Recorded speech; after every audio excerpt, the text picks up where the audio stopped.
दोस्तों कैसे हो आप लोग? उम्मीद करता हूँ मजे में होंगे, है ना?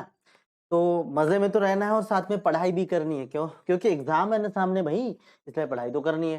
तो आज मैं आपका जो है एस ब्लॉक एलिमेंट वो कंप्लीट करने वाला हूँ, ठीक है? आज के इस वीडियो में हम लोग क्या करेंगे, एस ब्लॉक एलिमेंट उसको हम लोग क्या करेंगे, शुरुआत करेंगे, उसकी हम लोग पढ़ाई करने वाले हैं, ठीक है? तो एस ब्लॉक एलिमेंट में दो है, एक है अल्कली मेटल, दूसरा अल्कलाइन अर्थ मेटल्स। मैं आपको पहले एक प्यारा सा वीडियो दिखा देता हूँ, उस वीडियो में आपको समझ में आ जाएगा थोड़ा सा इंट्रोडक्शन की अल्कली मेटल्स क्या है, किस तरीके से दिखते हैं। उसके बाद मैं आपको एक्चुअल स्टार्ट करता हूँ, ठीक है? तो चलिए मैं शुरू करता हूँ। ये देखिए, सो ये है आपका ग्रुप फर्स्ट एलिमेंट, मतलब अल्कली मेटल्स, जिसमें lithium, sodium, potassium, rubidium, caesium और फ्रांसियम है दोस्तों। चलो देखते हैं वो दिखते कैसे, हम लोग थोड़ा सा अब ये देख लेते हैं नजारा, ठीक है? ये देखिए लिथियम, देन सोडियम, ये सिल्वरी वाइट ही है सारे। देन पोटेशियम देख सकते हैं आप लोग, वो भी सिल्वरी वाइट है। रुबिडियम भी कहीं ना कहीं पर है, रुबिड, ठीक है? बट जो सीजम है वो थोड़ा सा गोल्डन कलर का, मतलब अलग तरीके का होता है। फ्रांसियम रेडियो एक्टिव है बहुत ज्यादा, ठीक है? तो हाइड्रोजन को जो है ना, हम लोग हाइड्रोजन को इसमें इन्वॉल्व नहीं करते हैं। क्यों नहीं इन्वॉल्व करते हैं? क्योंकि जैसे हाइड्रोजन क्या करता है, लिथियम के साथ, सोडियम के साथ रिएक्ट, वाटर के साथ रिएक्ट हो, मतलब लिथियम सोडियम ये वाटर के साथ रिएक्ट होकर हाइड्रोजन गैस प्रोड्यूस करता है, ठीक है? सॉरी। तो इसलिए अब वो मिलता कहाँ पर है भैया? फ्री स्टेट में कभी नहीं मिलता है, वो हाईली रिएक्टिव है ना। तो फ्री स्टेट में कैसे मिलेंगे? वो फ्री स्टेट में मिलने के कोई चांसेस ही नहीं है। तो ये कंबाइंड स्टेट में मिलते हैं, ठीक है? जैसे सोडियम हाइड्रोक्साइड की फॉर्म में सोडियम कार्बोनेट है वगैरह वगैरह। अगर आप सोडियम की बात करें तो 2.36% अर्थ क्रस्ट में मिलता है और पोटेशियम 2.09% मिलता है। तो ऐसा जो है, मैंने आपको एक्चुअली थोड़ा सा इंट्रोडक्शन में दिखाना था मुझे, वैसे मैं आपको बता रहा हूँ। हम लोग चलिए एक्चुअल स्टार्ट करते हैं, ठीक है? सोडियम पोटेशियम, सोडियम क्लोराइड जो कि हम लोग यूज करते हैं, पोटेशियम क्लोराइड जो कि हम लोग यूज करते हैं। तो मुझे कहीं ना कहीं पे ये आपको थोड़ा सा दिखाना था, ठीक है? फिर मैं आगे बढ़ता हूँ। हम लोग शुरू कर रहे हैं, क्या शुरू कर रहे हैं? S block element. कौन से एलिमेंट? एस ब्लॉक एलिमेंट हम लोग, ठीक है दोस्तों? तो unit 3 a s block element, ठीक है? Now what are the s block elements? S block elements क्या है, ठीक है? एस ब्लॉक एलिमेंट्स क्या है? Discuss them with respect to electronic configuration, atomic and ionic radii, ठीक है ना? तो electronic configuration, atomic and ionic radii के हिसाब से हमें क्या करना है, एस ब्लॉक एलिमेंट को हमें क्या करना है, वो एक्सप्लेन करना है, बताना है।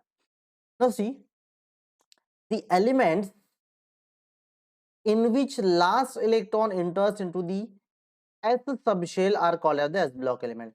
जो लास्ट इलेक्ट्रॉन है एस सबशेल में एंटर करता है, हम उसको क्या कहते हैं? एस ब्लॉक एलिमेंट कहते हैं। तो मतलब जो ग्रुप 1a है, उस 1a को हम लोग कहेंगे अल्कली मेटल्स, हम क्या कहेंगे? Alkali metals.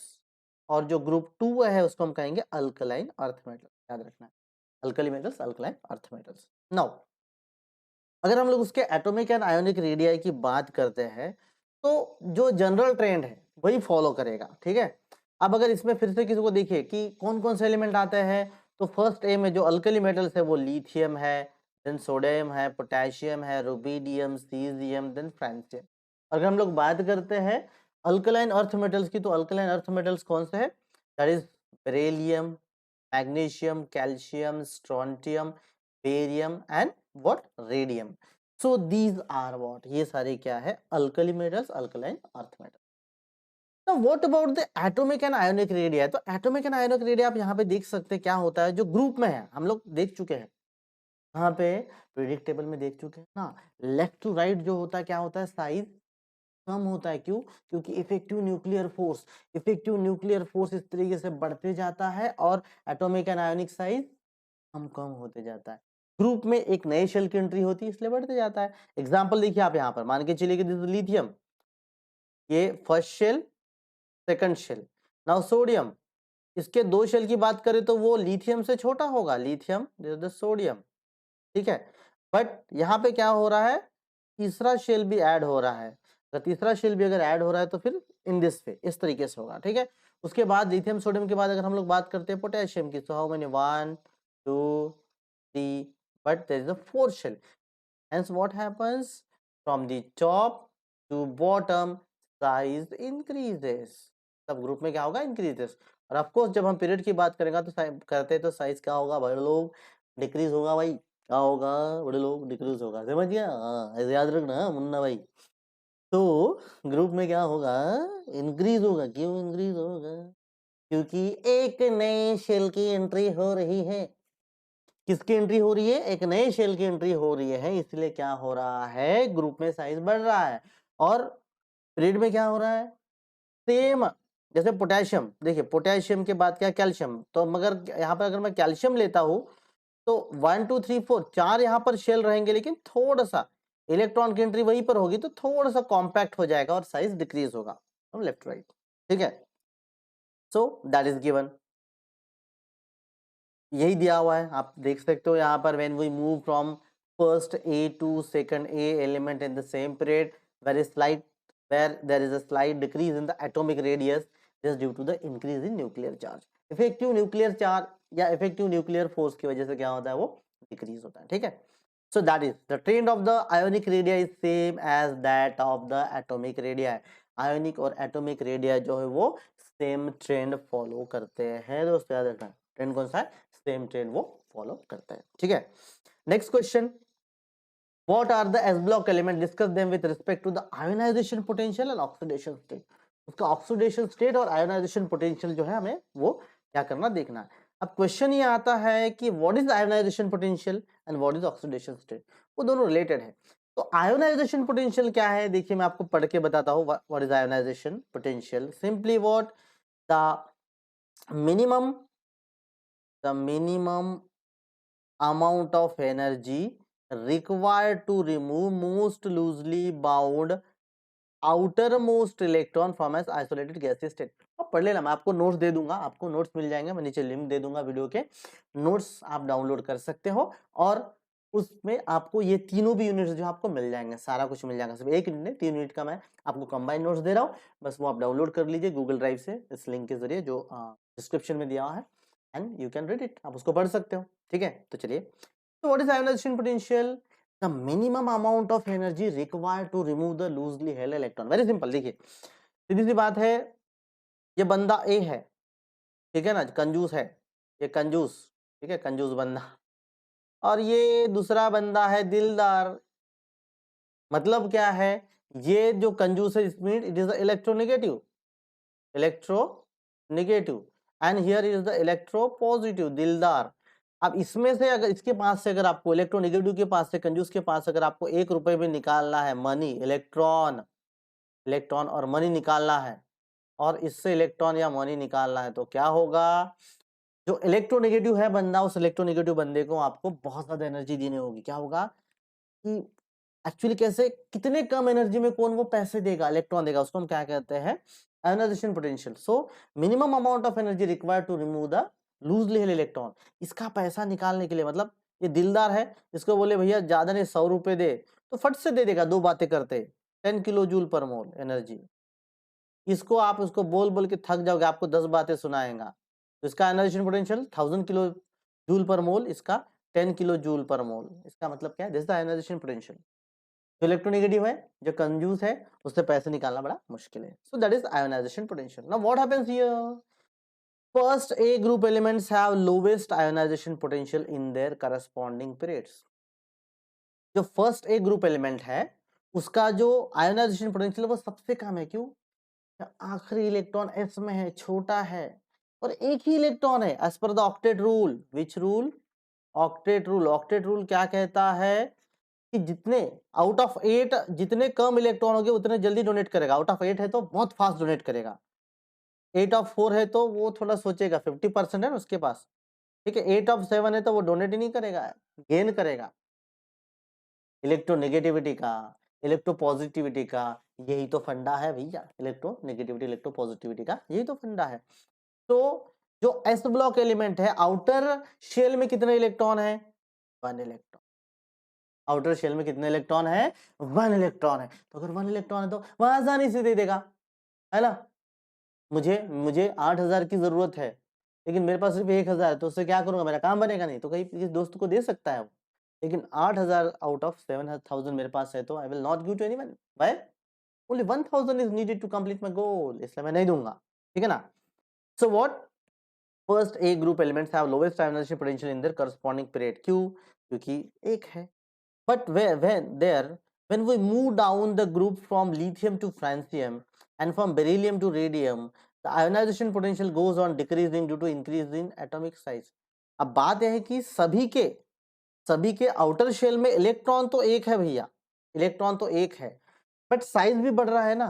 तो आउटर मोस्ट जो इलेक्ट्रॉन है, जैसे हम यहाँ पे बात करेंगे, ये पहला, ठीक है, इसका इलेक्ट्रॉन यहाँ पर है, और जो आखिरी है तो उसका इलेक्ट्रॉन कहाँ पर है, आउटर मोस्ट आखिरी इलेक्ट्रॉन यहाँ पर। तो न्यूक्लियस से जितना दूरी पे रहेगा इलेक्ट्रॉन, उतना ही क्या होगा, इसको निकालना आसान होगा, लो आयोनाइजेशन पोटेंशियल। बट ये न्यूक्लियस के पास है तो उसका क्या होगा, हाई होगा आयोनाइजेशन पोटेंशियल। क्या होगा, आयोनाइजेशन पोटेंशियल जो है वो हाई होगा। समझ में आ रहा है?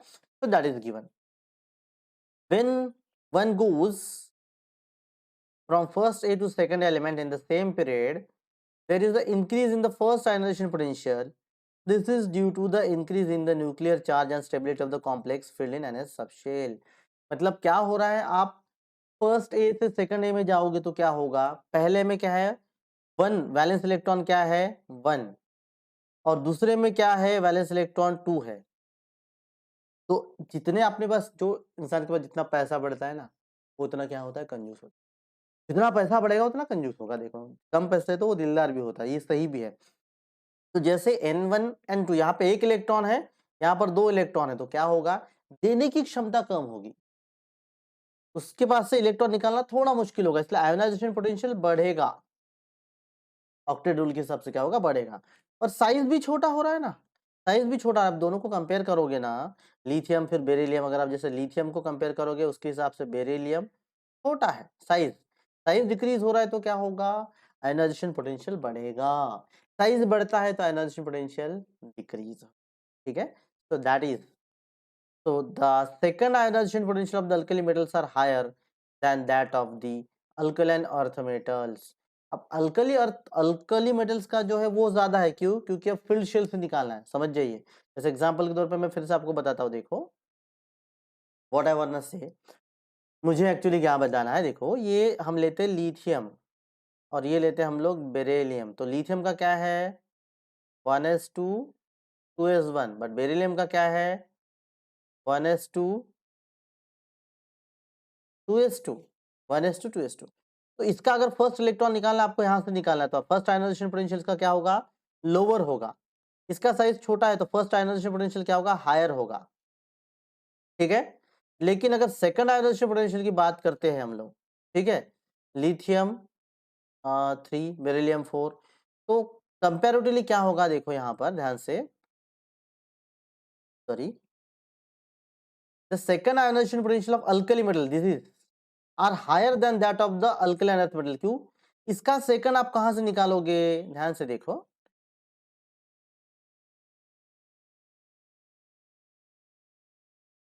इसका फर्स्ट यहां से निकालोगे, इसका फर्स्ट यहां से, इसका सेकंड यहां से निकालोगे आप, तो सेकंड निकालना उतना मुश्किल नहीं क्योंकि अनपेड हो गया। और इसका सेकंड आप कहां से निकालोगे, यहां से निकालोगे ना भैया, जो पेयर्ड है। तो सेकंड आयोनाइजेशन पोटेंशियल उल्टा हो गया, आप इसका ज्यादा हो गया लिथियम का। फर्स्ट आयोनाइजेशन पोटेंशियल लिथियम का कम है, बेरिलियम का फर्स्ट आयोनाइजेशन पोटेंशियल ज्यादा है, लेकिन सेकंड आयोनाइजेशन पोटेंशियल लिथियम का ज्यादा है, बेरिलियम का कम है। हम कहां से निकाल रहे हैं वो देखना बहुत ज्यादा इंपॉर्टेंट है। What is next? The oxidation potential. What is this? Oxidation potential. Sorry, oxidation state. तो ऑक्सीडेशन पोटेंशियल, ऑक्सीडेशन स्टेट कहीं ना कहीं पे दोनों पे मिलते जुलते हैं। कैसे मिलते जुलते हैं, सिंपल चीज है। सिंपल कैसे, कि जो ऑक्सीडेशन स्टेट है डिपेंड करेगा कि उसकी स्टेबिलिटी, जब 1 इलेक्ट्रॉन लूज होता है तो स्टेबिलिटी कितनी है, 2 इलेक्ट्रॉन लूज होता है तो स्टेबिलिटी कितनी है। तो सीधी सी बात है, either they can show means +1 और +2। ठीक है, s block element generally alkali metals +1 show करेंगे, अल्कलाइन अर्थ मेटल +2 शो करेंगे स्टेबल, और उसमें थोड़े से वेरिएशन +1 +2 शो कर सकते हैं। तो that is the oxidation state. समझ में आ रहा है ना, जैसे लिथियम +1 ही शो करेगा, बेरिलियम +1 बहुत रेयर है क्योंकि +2 वो स्टेबल की बात कर रहे हैं, तो +2 शो कर सकता है। तो that is all about the oxidation state of the s block element, alkali metals, alkaline earth metal. ठीक है, तो जो नेक्स्ट पार्ट है इसका, what are the s block element discuss with respect to the metallic character और reducing property. ठीक है, So now what are the S block element? Discuss them with respect to reducing property. तो metallic character और reducing property क्या है? Matching है। देखो, जो जितनी आसानी से क्या करेगा, इलेक्ट्रॉन दे देगा, उतना ज्यादा मेटालिक। तो अगर मैं फिर से कंपेयर करता हूं यहाँ पे लिथियम और बेरिलियम की, तो इसके आउटर 2s सब शेल में इसके 1 इलेक्ट्रॉन है और बेरिलियम के इसमें कितने हैं? 2 इलेक्ट्रॉन। नाउ व्हाट से इलेक्ट्रॉन कौन जल्दी दे देगा, बेरिलियम देगा कि लिथियम? ये तो पेयर्ड कंडीशन में है ना, 1s2 ये 2s2 है, 2s2 ये वाला क्या है 2s1, ये 2s1 ये 2s2। तो अब अगर ये वाला क्या है 2s2 है, दिस इज व्हाट 2s1 है, तो इट मींस वो क्या रहा यहाँ पर, इसके आउटर शेल में 1 इलेक्ट्रॉन है, इसके आउटर शेल में 2 इलेक्ट्रॉन है, तो पेयरिंग से जल्दी नहीं निकलेगा, यहां से जल्दी निकलेगा। ये देगा तो 2 electron, it will give 2 electron, ये देगा 1 इलेक्ट्रॉन। लेकिन अगर लेट्स सपोज एग्जांपल बोलता हूं, अगर ये आपको 10 सेकंड में देता है, एग्जांपल उतना नहीं, वो तो बहुत फास्ट देता है 10 सेकंड में, तो ये सिर्फ 1 सेकंड में देगा। इसका मतलब फास्ट कौन डोनेट कर रहा है? तो अल्कली मेटल्स कर रहे हैं। कौन कर रहे हैं? फास्ट डोनेट कर रहे हैं alkali metals, which are donating alkali metals. ठीक है, कौन डोनेट कर रहे हैं? अल्कली मेटल्स फास्ट डोनेट कर रहा है, बट अल्कलाइन अर्थ मेटल्स नहीं, अल्कलाइन अर्थ मेटल्स डोनेट नहीं कर रहे। तो फिर इसका क्या होगा? इसका इलेक्ट्रोपॉजिटिविटी ज्यादा होगा। डिपेंड किस पे करता है, शायद रखना, the tendency to lose the electron, the speed of losing the electron. जो जितने जल्दी लूज करता है उतना ज्यादा इलेक्ट्रोपॉजिटिव, तो धीरे धीरे करता है कंजूस, देना भी है तो बहुत मुश्किल से यार, नहीं रो रो के देगा ले भाई, तो उसको हम क्या कहेंगे? वो होगा लेस मेटालिक। समझ में आ रहा है? और लेस उसकी क्या होगी फिर? इलेक्ट्रोपॉजिटिविटी। तो सीधी सी बात है, देखो, जो जितना इलेक्ट्रोपॉजिटिव होगा वो उतना ही मेटालिक होगा और उसकी उतनी ही ज्यादा रिड्यूसिंग प्रॉपर्टी होगी। रिड्यूसिंग प्रॉपर्टी याद रखना, जो जितना ज्यादा इलेक्ट्रोपॉजिटिव देने की क्षमता, वो उतना ही ज्यादा क्या होगा? मेटालिक होगा, उतना ही ज्यादा रिड्यूस करेगा, दूसरे को इलेक्ट्रॉन देगा, है ना? मतलब कैसे? लेट्स से क्या होता है, ये देखो, ये मेटालिक हो गया है, अब ये रिड्यूसिंग प्रॉपर्टी मान के चलो, दोनों को कंपेयर करते हैं, alkali metals, alkali alkaline earth metals. तो ये क्या करेगा? ये देगा 1 electron, how many electron? 1 electron. और ये क्या करेगा? ये देगा 2 इलेक्ट्रॉन, बट स्पीड किसकी ज्यादा है? स्पीड इसकी ज्यादा है, स्पीड मोर, स्पीड लेस। तो फिर अल्कली मेटल्स जो है वो क्या होंगे? वो बहुत जल्दी से देंगे, मतलब क्या होंगे? These are more electropositive, more electropositive. These are somewhat, थोड़ा सा कम इलेक्ट्रोपॉजिटिव है, देते हैं, ठीक है। इसका मतलब ये क्या होंगे? मोर इलेक्ट्रोपॉजिटिव है तो मोर मेटालिक भी हो कहलाएंगे, ये थोड़ा सा लेस मेटालिक कंपैरेटिवली। हाँ, ऐसे तो डी ब्लॉक पी ब्लॉक के हिसाब से बहुत ज्यादा है वो, ये कंपैरेटिव स्टडी, इलेक्ट्रोपॉजिटिव इलेक्ट्रोनेगेटिविटी, है ना। अगर मैं बोलूँ कि मैं बहुत ज्यादा इलेक्ट्रोपॉजिटिव है, बहुत जल्दी पैसा दे देता हूँ, तो मेरे से कोई बड़ा संत है वो यू दे देता है मेरे से ज्यादा इलेक्ट्रोपॉजिटिव, तो मेरे से कम है जो जल्दी देता नहीं है, लेस इलेक्ट्रोपॉजिटिव या फिर मोर इलेक्ट्रोनेगेटिव, ऐसा कर सकते हैं हम लोग, ठीक है। तो रिड्यूसिंग प्रॉपर्टी भी किसकी ज्यादा होगी? जो जितने जल्दी देगा, इलेक्ट्रॉन दे देता है, तो इसकी रिड्यूसिंग प्रॉपर्टी भी मोर होगी, इसकी जो रिड्यूसिंग प्रॉपर्टी है वो भी ज्यादा होगी। तो मतलब more reducing property, less reducing property, ठीक है। तो इन दिस वे ये याद रखना है आपको, reducing property. Now next is what? Diagonal, how the lithium and magnesium diagonal related. अब इसको हम लोग कवर करने वाले हैं नेक्स्ट वीडियो में दोस्तों, ठीक है। तो बच्चों, यहाँ तक जो भी आपको डाउट्स है कमेंट से मुझे जरूर पूछना, मैंने लिंक दे दिया है, आप लोग नोट्स डाउनलोड कर सकते हो, ठीक है। मिलते हैं अगले वीडियो में, तब तक खुश रहिए, मस्त रहिए, हंसते रहिए, पढ़ते रहिए। अगर वीडियो पसंद आता है तो एक लाइक कर देना बस। Bye bye.